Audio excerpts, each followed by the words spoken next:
So you want your material to actually behave like metal, not just look like a metal color sticker. That's exactly what the metallic node is for. Metallic is basically decide whether your surface should act like a real metal or a non-metal. A value of 0 means it's something like wood, stone, plastic or fiber. And a value of 1 means it's fully metal, reflective, energy preserving and shiny in that realistic metallic way. Now to use it, we will take a look at the example here. As you can see on the screen, we have our metallic option here. You can just right click and promote it to a variable, or you can drag a pin out of it and press S to get a scalar parameter, scalar value. So you can adjust the value in material instance. For now, we will just use this one. Now as soon as we apply the material, you can see on the in action right now how when we change the value to 0, it becomes fully like a wood or plastic or something non-reflective material, and as soon as we turn it to 1, it becomes fully metal. Now it's not reflective because the roughness is set to 1 or zero point 0.5, I guess. Yes, so let's just turn the roughness down to 0. So now the surface is not rough, it's completely smooth, and when we turn the metallic value up, it becomes highly reflective, and as soon as we drop the metallic value to 0, as you can see on the screen, it's become a non-metal but a highly smooth one. So let's just again take the metallic value up, and now you can see it's a highly reflective metal. So this option is fully responsible for turning a material surface into a metal or a non-metal. And you can also use texture map like this one to define which areas of the surface or a object is metallic and which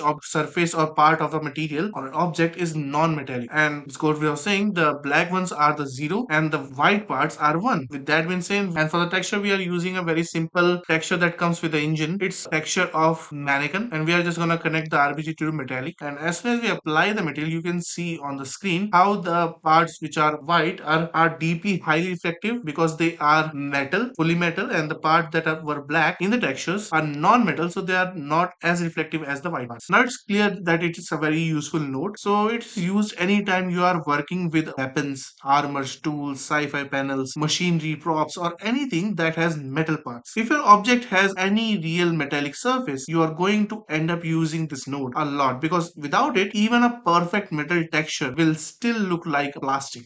And hey, if you like seeing these nodes in action, check out the game I'm building, Reborn the Evil Being. It's all blueprint under the hood, and the demo is free to play on Steam. Hope that helps, and as always, I hope you have a great day, and I'll see you around.